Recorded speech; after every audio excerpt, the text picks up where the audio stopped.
నా పేరు నాగేందర్ గౌడ్. నేను ఎక్స్ కార్పొరేషన్ చైర్మన్, పూలే ఫ్రంట్లో రంగారెడ్డి జిల్లా, ఉమ్మడి రంగారెడ్డి జిల్లాకు ఇన్ఛార్జ్. అయితే నిన్న ఏదైతే బడ్జెట్ ప్రవేశపెట్టడం జరిగిందో పూర్తి స్థాయిలో బీసీల వ్యతిరేక బడ్జెట్ ప్రవేశపెట్టడం జరిగింది. మేము రేవంత్ రెడ్డి గారిని అడుగుతా ఉన్నాం, నువ్వు బీసీ డిక్లరేషన్ ఏదైతే కామారెడ్డిలో ప్రకటించడం జరిగిందో దాంట్లో ప్రకటించిన అంశాలకు కట్టుబడి ఉన్నవా, లేదంటే అసెంబ్లీ ముందు ముక్కు రాసి తప్పైందని చెప్పి రాజీనామా చేసి కొడంగల్. మేము అదే అడుగుతూ ఉన్నాం. దేని కొరకు అంటే ఈరోజు బీసీల కొరకు పొందుపరిచిన అంశాల్లో ఈరోజు ఏదైతే 20,000 కోట్లు బడ్జెట్ సంవత్సరానికి అన్నవో వీటికి బదులుగా 800 కోట్లు పెట్టినావు. ఎందుకొరకు పెట్టినావు అని నేను ప్రశ్నిస్తూ ఉన్నా. ఏమైంది నీ మాట అని మేము ప్రశ్నిస్తూ ఉన్నాం.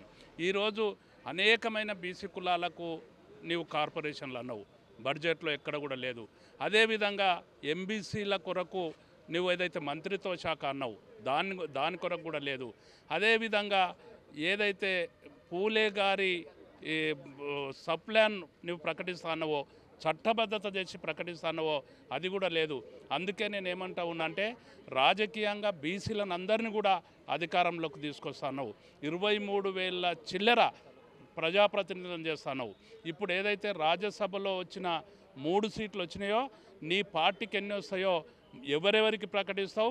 బీసీలకు ప్రకటించవా? ఇప్పటి వరకు నీవు వచ్చిన 2 నెలల లోపల ప్రకటించిన అన్ని పదవులను కూడా తీసుకుంటే ఎక్కువ మొత్తం నీ కులానికే చేసుకున్నావు. బీసీలకు రాజ్యాధికారంలో వాటా ఇస్తాని అధికారంలోకి వచ్చి నీవు మాట తప్పినావు. కాబట్టి బడ్జెట్ పూర్తి స్థాయిలో బీసీల వ్యతిరేకమైన బడ్జెట్. నీ మైండే బీసీల వ్యతిరేకమైన విధానం నీది. అదేవిధంగా నీ పార్టీ కూడా బీసీల వ్యతిరేకమైన పార్టీ. మళ్ళోసారి బీసీలను వ్యతిరేకించిన బడ్జెట్ని ప్రవేశపెట్టడం జరిగింది. మేము అతి త్వరలో ఈ పూలే ఫ్రంట్, అదేవిధంగా జాగృతి కవిత మేడం గారి నాయకత్వం లోపల మేమందరం కూడా జాగృతమవుతాం. అందరం కూడా పెద్ద ఎత్తున అసెంబ్లీలోకి తెలిసే విధంగా మహాధరణ మేము చేపట్టబోతున్నామని చెప్పి నేను డిమాండ్ చేస్తూ ఉన్నా. జై తెలంగాణ.